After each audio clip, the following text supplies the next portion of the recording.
L'une des grandes leçons que nous avons à apprendre et que Dieu prend la peine de nous enseigner, c'est que les buts divins demandent des moyens spirituels. Le brisement de la vie naturelle, de sa propre pensée, de ses énergies en ce qui concerne les choses de Dieu, ce brisement qui se fait dans l'amertume, du désappointement à travers la vanité, les échecs, l'inefficacité et les impasses pour arriver à un réel fruit spirituel, c'est l'œuvre de toute une vie. Mais la vérité que nous venons de rappeler est l'explication et la clé de toute la question.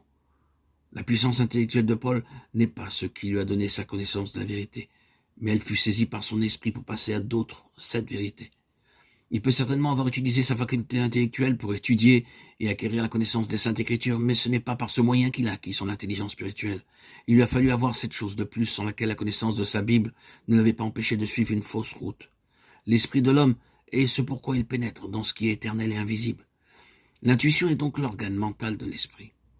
C'est dans ce sens-là, c'est-à-dire à cause de cette mort de l'esprit en ce qui concerne son union avec Dieu, et cette association avec la religion sous ses formes diverses d'expression, selon l'intelligence humaine que Dieu dit « Mes pensées ne sont pas vos pensées, vos voix ne sont pas mes voix » Ésaïe 55:8.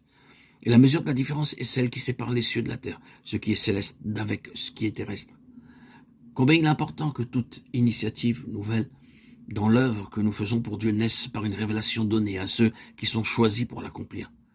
C'est parce que Dieu a parlé et a donné une révélation à un instrument choisi et qu'une œuvre véritable a été faite que d'autres l'ont ensuite pris comme modèle et ont cherché à l'imiter dans d'autres endroits.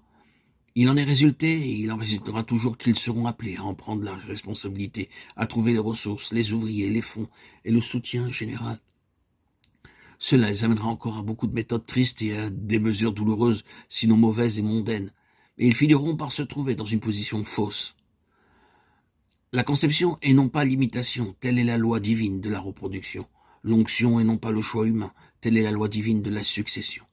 Le fait est que l'œuvre de Dieu est devenue une sphère dans laquelle beaucoup d'éléments naturels trouvent une expression et une gratification. Il faut que l'homme fasse quelque chose, voie quelque chose, ait quelque chose. L'ambition, l'acquisition, l'action ont trouvé leur voie dans l'entreprise chrétienne. Et c'est ainsi que trop souvent, soyons tout à fait francs, l'œuvre devient notre œuvre, notre mission, notre champ, notre clientèle. Et les jalousies, les rivalités, l'amertume et beaucoup d'autres traits de la chair abondent. C'est une chose très difficile, une crucifixion en vérité pour l'homme naturel que de ne rien faire et de n'avoir rien, et spécialement de ne savoir rien. Mais à l'égard de ces instruments dont il s'est servi le plus, Dieu a fait de tout cela la part très réelle de leur éducation et de leur préparation. Le dépouillement complet de toute ressource personnelle, c'est le seul chemin par lequel toutes choses seront de Dieu. Hébreux 2:10. C'est la base sur laquelle Christ lui-même a préféré vivre. Nous nous souvenons aussi de Moïse, « Je ne puis pas » Exode 4:10, de Jérémie, « Je suis un enfant », de Paul, afin de ne pas placer notre confiance en nous-mêmes, 2 Corinthiens 1:10. Ils étaient sortis d'une école dans laquelle leur avait été enseignée de manière expérimentale cette grande leçon de la différence qui existe entre ce qui est naturel et ce qui est spirituel.